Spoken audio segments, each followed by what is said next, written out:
Friends, நம்ம இன்னைக்கு இந்த வீடியோவில் ரொம்ப ஈஸியாக ரோஸ் மாலை எப்படி ரெடி பண்ணுறதுன்னு பார்க்கலாம். போன வாரத்தில் நான் சிம்பிளாக ரோஸ் மாலை மட்டும் ரெடி பண்ணி போட்டிருந்தேன். ஒரு சிஸ்டர் கேட்டிருந்தாங்க ரோஸ் மாலை கூட ஜிப்ஸி வச்சு கொஞ்சம் கிராண்டாக ரெடி பண்ணி காட்டுங்கன்னு. அவங்களுக்காக இந்த வீடியோ.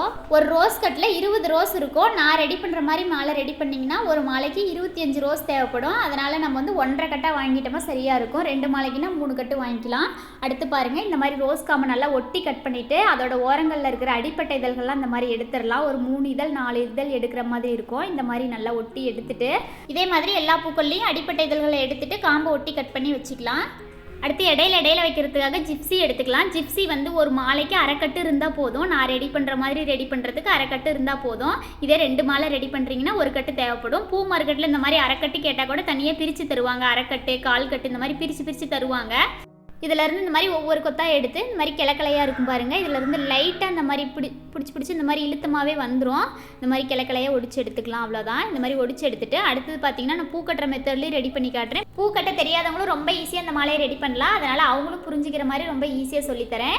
இந்த மாதிரி பாருங்கள், ஒவ்வொரு கொத்தாக எடுத்து இந்த மாதிரி லைட்டாக பிடிச்சி இழுத்தமாகவே வந்துடும். இந்த மாதிரி ஒவ்வொரு கொத்தாக எடுத்து ஒரு பஞ்சுக்கு 4 கொத்து 5 கொத்து 6 கொத்து இந்த மாதிரி ரெடி பண்ணிக்கோங்க.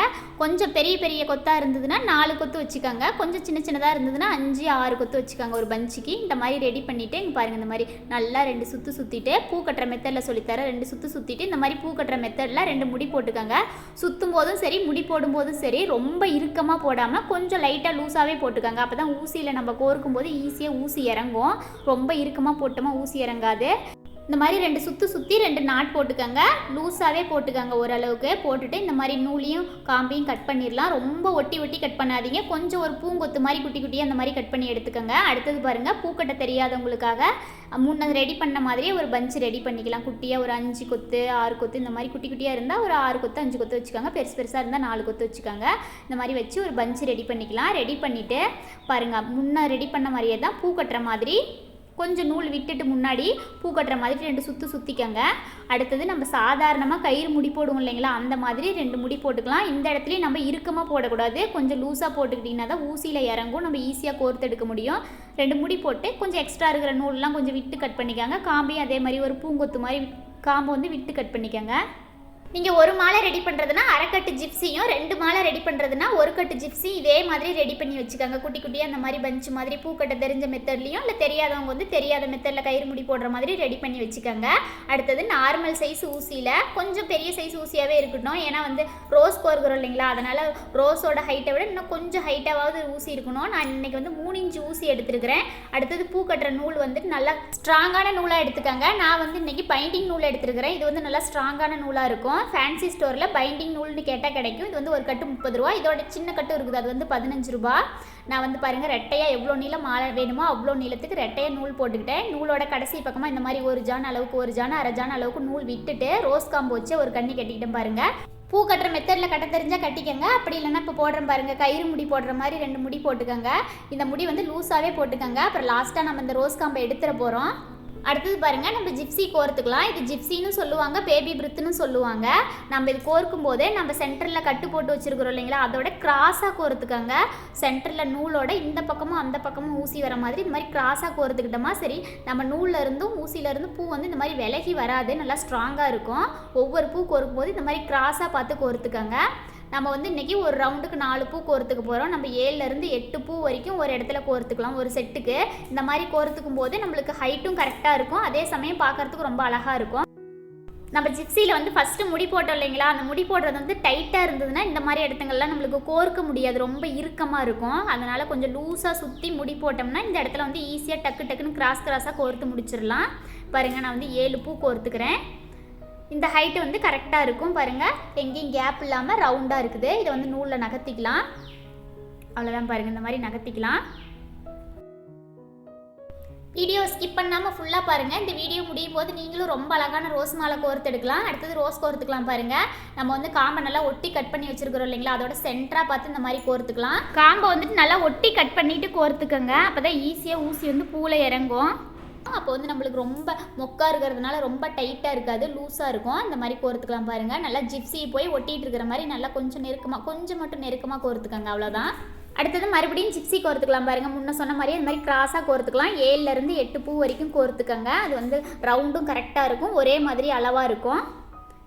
பாருங்கள் இந்த மாதிரி ஊசியிலேருந்து விலகவே விலகாது. இந்த மாதிரி கிராஸாக கோர்த்துக்கிட்டோமா இந்த மாதிரி ரவுண்டாகவே ஒன்று பக்கத்தில் ஒன்று வர மாதிரியே கோர்த்துக்கோங்க. ஆப்போசிட்டாக கோர்க்க வேண்டாம். இந்த மாதிரி ரவுண்டாக கோர்க்கும் போது தான் நம்மளுக்கு அளவு கரெக்டாக இருக்கும். எங்கேயும் கேப் இல்லாமல் ஃபுல்லாக பூ இருக்கிற மாதிரி இருக்கும். அதே சமயம் பார்த்திங்கன்னா நம்ம ஜிப்சியோட காம்பு கிட்ட கொத்து கொத்தாக கட்டி வச்சுருக்கிறோம் இல்லைங்களா, அந்த நூல் வந்து சாதாரணமான பூ கட்டுற நூலோ இல்லை உள்ள நூலோ எடுத்துக்கலாம். மாலை கோர்க்கறதுக்கு மட்டும் பைண்டிங் நூல் எடுத்துக்கலாம். அது வந்து நல்லா ஸ்ட்ராங்காக இருக்கும். அடுத்தது ரோஸ் கோர்த்துக்கலாம் பாருங்கள். ஊசி மட்டும் இந்த மாதிரி சென்டராக வர மாதிரி கோர்த்துக்கோங்க. அதுதான் பார்க்குறதுக்கு அழகாக இருக்கும். கொஞ்சம் சாட்சி தள்ளி கோர்த்துட்டோமா கூட அது வந்து அந்த இடம் மட்டும் கோணையாக இருக்கிற மாதிரி இருக்கும். இந்த மாதிரி சென்டராக பார்த்து கோர்த்துக்கலாம் பாருங்கள், எவ்வளோ அழகாக இருக்குது. இதே மாதிரி நம்ம மாலையோட ஒரு சைடுக்கு 10 ரோஸ் கோர்த்துக்கு போகிறோம். 2 சைடுக்கும் பார்த்தீங்கன்னா 20 ரோஸு, குஞ்சத்துக்கு வந்து 5 ரோஸ் ரெடி பண்ணிக்க போகிறோம். நான் வந்து இன்றைக்கி பிங்க் கலர் ரோஸில் மாலை ரெடி பண்ணிக்கிறேன். நீங்கள் வந்து இந்த பிங்க் கலர் வேணாலும் ரெடி பண்ணிக்கலாம். இல்லைனா red colour, orange colour, yellow colour, white colour, இந்த மாதிரி எந்த கலரில் வேணாலும் ரெடி பண்ணிக்கலாம். உங்களுக்கு வந்து ட்ரெஸ்ஸுக்கு மேட்சிங்காக எந்த கலர் பிடிச்சிருக்குதோ அந்த கலரில் ரெடி பண்ணிக்கலாம். அவ்வளோதான், லாஸ்ட்டுக்கு வந்தாச்சு பாருங்கள். இதோட 10வது ரோஸ் ஆச்சு. இந்த மாதிரி ரோஸ் கோர்த்துட்டு லாஸ்ட்டாக கொஞ்சம் ஜிப்சி கோர்த்துட்டு நூலை கட் பண்ணிடலாம். அவ்வளோதான் பாருங்கள், கரெக்டாக 10 ரோஸ் கோர்த்துருக்குறேன். நீங்கள் வந்து 12 ரோஸ் 13 ரோஸ் இந்த மாதிரி நீளத்துக்கு தகுந்த மாதிரி கோர்த்துக்கலாம். மாலை ரெடி பண்ணிவிட்டு ரோஸ் வந்து மேல் பக்கம் இருக்கிற மாதிரி மாலையை திருப்பி வச்சுக்கோங்க. அவ்வளோதான், நான் இன்றைக்கி வந்து கரெக்டாக 10 ரோஸ் கோர்த்துருக்குறேன் ஒரு சைடுக்கு. நீங்கள் வந்து 12 ரோஸ் 13 ரோஸ் இந்த மாதிரி நீளத்துக்கு தகுந்த மாதிரி கோர்த்துக்கலாம். அவ்வளோதான். அடுத்தது மாலையோட இன்னொரு சைடும் இதே மாதிரி இதே அளவுகளோட ரெடி பண்ணிக்கலாம். ரெடி பண்ணிவிட்டு அடுத்து மாலையோட குஞ்சம் ரெடி பண்ணிக்கலாம். மாலையோட குஞ்சம் ரெடி பண்ணுறதுக்காக நான் இன்றைக்கி கோல்டு கலர் மணி எடுத்துருக்கிறேன். இது வந்து ஃபேன்சி ஸ்டோர்லேயே ரொம்ப ஈஸியாக கிடைக்குது. நான் வந்து இன்றைக்கி கோல்டு கலர் எடுத்துருக்கிறேன். நீங்கள் வந்து ஒயிட் கலரு, பிங்க் கலரு, உங்களுக்கு பிடிச்ச கலர் எந்த கலர் வேணாலும் எடுத்துக்கலாம். அவ்வளோதான். அடுத்தது பாருங்கள், அதே ஊசியில் கம்மியான அளவு நீளத்துக்கு நூல் போட்டுக்கிட்டு இந்த மாதிரி ஒரு மணி மட்டும் கோர்த்துட்டு அதோட கடைசி பக்கமாக இந்த மாதிரி 2 முடி 3 முடி இந்த மாதிரி ரவுண்டாக போட்டுக்கோங்க. சும்மா சாதாரணமாக போட்டுக்கோங்க போதும். இந்த மாதிரி முடி போட்டுட்டு நூல் வந்து கொஞ்சம் விட்டு கட் பண்ணிக்கோங்க அந்த எக்ஸ்ட்ரா இருக்கிற நூலை. அடுத்தது பாருங்கள், நம்ம மாலையில் ரோஸ் வந்து மேலே பார்த்த மாதிரி கோர்த்தோம், குஞ்சத்துக்கு வந்து கீழே பார்த்த மாதிரி கோர்த்துக்கலாம். கொஞ்சம் சென்டராக பார்த்து கோர்த்துக்கோங்க. இந்த மாதிரி கோர்த்துட்டு ரொம்ப பிடிச்சி நூல் இழுக்க வேண்டாம். மணி வந்து ரோஸோட மேல் பகுதியில் இந்த மாதிரி நல்லா டைட்டாக மோதிட்டு இருந்தால் போதும். ரொம்ப பிடிச்சி இழுத்தமாக மணி வந்து உள்ளே வந்துடும். அதனால் கொஞ்சம் ரோஸோட மேல் பகுதியில் மணி இருக்கும்போது தான் பார்க்குறதுக்கு அழகாக இருக்கும். இந்த இடத்துல வந்து ஒரு 4 கொத்து 5 கொத்து ஜிப்சி கோர்த்துக்கலாம். ரொம்ப அதிகமாக மாலையில் கோர்த்து இல்லைங்களா, அந்த மாதிரி ரொம்ப அதிகமாக கோர்க்க வேண்டாம். ஒரு 4 கொத்து 5 கொத்து கோர்த்துக்கிட்டோமா போதும். இந்த மாதிரி கோர்த்துட்டு பாருங்கள், நூலில் நகர்த்திக்கலாம். அடுத்தது ஒரு 12 பீஸ் மணி கோர்த்துக்கலாம். அந்த இடத்துல நான் வந்து இன்றைக்கி கோல்டு கலர் மணி எடுத்துருக்கிறேன். முன்னாடி சொன்ன மாதிரி நீங்கள் இந்த இடத்துல ஒயிட் கலர் மணி போட்டாலும் அழகாக இருக்கும் பார்க்குறதுக்கு. ஒயிட் கலரும் போட்டுக்கலாம், பிங்க் கலரும் போட்டுக்கலாம். நான் வந்து இந்த இடத்துல ஒரு 12 பீஸ் மணி கோர்த்துக்கிறேன். நீங்கள் 10 பீஸும் கோர்த்துக்கலாம், 12 பீஸும் கோர்த்துக்கலாம், ஹைட்டுக்கு தகுந்த மாதிரி. மணி கோர்த்துட்டு இந்த மாதிரி கொஞ்சம் நீளத்துக்கு நூல் விட்டு கட் பண்ணிக்கோங்க. அப்போ தான் முடி போடும்போது ரொம்ப ஈஸியாக இருக்கும். இதே மாதிரி நான் இன்றைக்கி 5 கொத்து ரெடி பண்ணிக்கிறேன். அவ்வளோதான் பாருங்கள், இந்த அளவுக்கு நூல் விட்டு கட் பண்ணிக்கோங்க. இதே மாதிரி 5 கொத்து ரெடி பண்ணிக்கலாம். இதே மாதிரி 3 கொத்து கூட ரெடி பண்ணிக்கலாம். 3 கொத்து ரெடி பண்ணும்போது ரொம்ப சிம்பிளாக இருக்கிற மாதிரி இருக்கும். அதனால் 5 கொத்து ரெடி பண்ணிக்கிட்டேன். 5 கொத்து ரெடி பண்ணி வைக்கும்போது மாலை கொஞ்சம் கிராண்டாக இருக்கிற மாதிரி இருக்கும். ரோஸோட நுனி பகுதியில் ஒவ்வொரு பீட்ஸும், அதாவது ஒவ்வொரு மணியும் எவ்வளோ அழகாக இருக்குது பார்த்தீங்களா. அடுத்தது நம்ம மாலையோட கழுத்து பகுதிக்கு மணி கோர்த்துக்கலாம். அதுக்காக அதே ஊசியில் ரெட்டையாக நூல் போட்டுக்காங்க. கொஞ்சம் நீளத்துக்கு நூல் போட்டுக்காங்க. நூல் போட்டுக்கிட்டு நம்ம முடியெலாம் எதுவும் போட தேவையில்லை. நம்மளுக்கு எவ்வளோ நீளம், கழுத்துக்கு எவ்வளோ நீளம் விடணும்னு தோணுதோ அவ்வளோ நீளத்துக்கு ரெட்டையாக இருந்தாலும் சரி ஒத்தையாக இருந்தாலும் சரி இந்த மாதிரி மணி கோர்த்து எடுத்துக்கலாம். நான் வந்து இன்றைக்கி ஒத்தையாக ரெடி பண்ணிக்க போகிறேன். இந்த மாதிரி ரெட்டையாக வைக்கும் போதும் பார்க்குறதுக்கு அழகாக இருக்கும். இதே மாதிரி நம்ம மாலையோட கழுத்து பகுதிக்காக பட்டையாக கடையில் ஃபேன்சி ஸ்டோர்லேயும் கிடைக்கிது. அது வேணுனாலும் நம்ம வாங்கி யூஸ் பண்ணிக்கலாம். 2 சைடுமே முடி போடாமல் இந்த மாதிரி கழுத்து பகுதிக்கு மட்டும் மணி கோர்த்து 2 சைடும் கொஞ்சம் எக்ஸ்ட்ரா நூல் விட்டு இந்த மாதிரி கட் பண்ணிக்கோங்க. அவ்வளோதான், மாலைக்கு தேவையானது எல்லாமே ரெடி பண்ணியாச்சு. அடுத்து மாலையை முடி போடுறதோடு இருக்குது. மாலையை முடி போடுறதுக்காக இந்த குஞ்சத்தை பாருங்கள், ஒரு சைடு 2 கொத்தும் ஒரு சைடு 3 கொத்தும் இந்த மாதிரி எடுத்துக்கோங்க. இந்த மாதிரி எடுத்துகிட்டு நூல் மட்டும் மணியை தள்ளி பிடிச்சிக்கிட்டு ஒவ்வொரு மணிக்கும் சென்டரில் கேப் இல்லாமல் மணியை தள்ளி பிடிச்சிக்கிட்டு இந்த மாதிரி முடி போட்டுக்கோங்க. ஒரு 3 முடி போட்டுக்கிட்டோமா போதும். அதோட அதிகமாகவும் முடி போட வேண்டாம். அதிகமாக முடி போட்டோமா அந்த இடம் குண்டாக இருக்கிற மாதிரி இருக்கும். இந்த மாதிரி நல்லா இறுக்கமாக ஒரு 3 முடி போட்டுக்கோங்க. இந்த மாதிரி இறுக்கமாக 3 முடி போட்டுட்டு நம்ம அப்படியே மாலையில் முடி போடாமல் இந்த மாதிரி பாருங்கள், இந்த மாதிரி 2 சைடாக நூல் பிரித்து முடி போட்டோம் இல்லைங்களா, அதை வந்து இந்த மாதிரி 2 நூல் விட்டுட்டு மிச்சம் இருக்கிற நூலை கட் பண்ணிடலாம். பாருங்கள், மிச்சம் எக்ஸ்ட்ரா இருக்கிற நூலை கட் பண்ணிடுறேன். இந்த மாதிரி கட் பண்ணிவிட்டு முடி போடும்போது நூல் வந்து அந்த இடத்துல குண்டாக பெருசாக தெரியாது. நூலாக இருந்தாலும் சரி, இல்லை நீங்கள் வாழை நாரில் ரெடி பண்ணாலும் இந்த மெத்தட்லேயே ரெடி பண்ணிக்காங்க. பாருங்கள், இந்த மாதிரி இந்த சைடு 2 நூல் இந்த சைடு 2 நூல் மட்டும் விட்டுட்டு ரெடி பண்ணிக்கலாம். அடுத்தது மாலையை முடி போட்டுக்கலாம். பாருங்கள், மாலையை முடி போடும்போது இந்த மாதிரி டைரெக்ஷனில் ஆப்போசிட் டைரெக்ஷனில் வச்சுட்டு முடி போட்டுக்கோங்க. முடி போடுறதுக்கு முன்னாடி நம்ம ஃபஸ்ட்டு ரோஸ் காம்பு வச்சு கட்டணும் இல்லைங்களா, அந்த காம்பை வந்து எடுத்துடலாம். பூ கட்டுற மெத்தடில் நம்ம கட்டியிருந்தோமா லைட்டாக காம்பு எடுத்துகிட்டு பிடிச்சி இழுத்தமாகவே வந்துடும், நூலை பிடிச்சி இழுத்தமாகவே. அதே கயிறு முடி போடுற மாதிரி முடி போடுறதுமா லைட்டாக கைகளால் இந்த மாதிரி பிரித்து எடுத்துக்கோங்க. பிரித்து எடுத்துகிட்டு இந்த மாதிரி ஆப்போசிட்டாக வச்சுக்கிட்டு முடி போடலாம். முடி போடும்போது கொஞ்சம் கவனமாக முடி போட்டுக்கோங்க. நம்ம வந்து ரோஸ் மாலை கோர்த்து எடுத்ததுனால இந்த மாதிரி ரொம்ப இறுக்கமாக பிடிச்சி முடி போடக்கூடாது.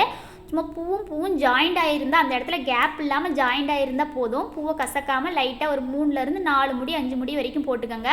முடி போட்டுட்டு அந்த நூலை கட் பண்ண வேண்டாம், அதே நூல்லையே நம்ம குஞ்சமும் ஜாயின் பண்ணிக்கலாம். குஞ்சம் ஜாயின் பண்ணும்போது பார்த்திங்கன்னா இந்த மாதிரி ஸ்ட்ரெயிட்டாக வச்சு ஜாயின் பண்ணாமல் இந்த மாதிரி லைட்டாக கிராஸாக வச்சு முடி போடும்போது முடி நல்லா நெருக்கமாக விழுகும். கேப் இல்லாமல் முடி நல்லா நெருக்கமாக இருக்கும் பாருங்கள். இந்த மாதிரி கிராஸாக வச்சு முடி போட்டுக்கோங்க. இந்த மாலை மட்டும் இல்லை, எந்த மாலை ரெடி பண்ணாலும் இந்த மாதிரி கிராஸாக வச்சு முடி போடும்போது முடி நல்லா நெருக்கமாக விழுகும். அந்த இடத்துல கேப்பே இருக்காது. இந்த இடத்துலையும் ஒரு 4 முடி 5 முடி போட்டுட்டு நூலை வந்து ரொம்ப ஒட்டி கட் பண்ணாமல் கொஞ்சம் விட்டு கட் பண்ணிக்கோங்க. அவ்வளோதான், மாலையோட குஞ்சம் பகுதி ரெடி ஆகிடுச்சு பாருங்கள். அடுத்தது மாலையோட கழுத்து பகுதியில் முடி போட்டுக்கலாம். மாலையோட கழுத்து பகுதியில் முன்னாடி சொன்ன மாதிரி இந்த மாதிரி ரெட்டையாக வேணாலும் நம்ம வச்சு மணி வச்சு முடி போட்டுக்கலாம், ஒத்தையாக வேணாலும் வச்சு முடி போட்டுக்கலாம். நான் ரெட்டையை வந்து இன்னொரு நாளைக்கு உங்களுக்கு ரெடி பண்ணி காமிக்கிறேன். நான் வந்து இன்றைக்கி ஒத்தையை வச்சே முடி போட்டுக்கிறேன் பாருங்கள். இந்த மாதிரி அந்த நூலையும் இந்த நூலையும் வச்சு ஜாயின் பண்ணிக்கலாம். ஏன்னா நம்ம எங்கேயுமே முடி போடலை, அதனால் இந்த மாதிரி ஈஸியாக வச்சு ஒரு 4 முடி 5 முடி நல்லா இறுக்கமாக போட்டுக்கோங்க. மாலையோட கழுத்து பகுதிங்கிறதுனால இந்த மாதிரி நல்லா குண்டாக முடி போட்டாலும் தப்பு இல்லை. இந்த மாதிரி 5-6 முடி கூட போட்டுக்கோங்க. இந்த மாதிரி முடி போட்டுட்டு நூலை வந்து ரொம்ப ஒட்டி கட் பண்ணாமல் கொஞ்சம் விட்டு கட் பண்ணுங்கள். எப்பயுமே நம்ம முடியை ஒட்டி கட் பண்ணாமல் ஒவ்வொன்றா பிரிஞ்சு வந்துடும். அதனால் கொஞ்சம் நூல் விட்டே கட் பண்ணிக்கோங்க. இந்த மாதிரி கொஞ்சம் நூல் விட்டே கட் பண்ணிக்கலாம் பாருங்கள். இந்த நூலில் நீங்கள் மாலை ரெடி பண்ணிங்கன்னா நல்லா ஸ்ட்ராங்காக இருக்கும். நீங்கள் அந்து போயிடுமோ அப்படின்னு பயப்படாமல் ரெடி பண்ணலாம். அவ்வளோதான், ரொம்ப அழகாக பிங்க் கலர் ரோஸையும் ஜிப்ஸியும் வச்சு மாலை ரெடி பண்ணியாச்சு. பூ கட்ட தெரியாதவங்க கூட ரொம்ப ஈஸியாக அந்த மாலையை ரெடி பண்ணலாம். ஏன்னா எந்த இடத்துலையுமே பூ கட்டுற மெத்தடில் கட்ட தேவையில்லை. இந்த வீடியோ கண்டிப்பாக உங்களுக்கு பிடிச்சிருக்குன்னு நினைக்கிறேன். பிடிச்சிருந்தா மறக்காமல் நம்ம சேனலை சப்ஸ்கிரைப் பண்ணிக்கோங்க. அப்போ தான் நான் அடுத்தடுத்து வீடியோ போடும்போது உங்களுக்கு நோட்டிஃபிகேஷன் வரும். இந்த வீடியோவை கடைசி வரைக்கும் ஸ்கிப் பண்ணாமல் பார்த்ததுக்கு தேங்க்யூ ஃப்ரெண்ட்ஸ்.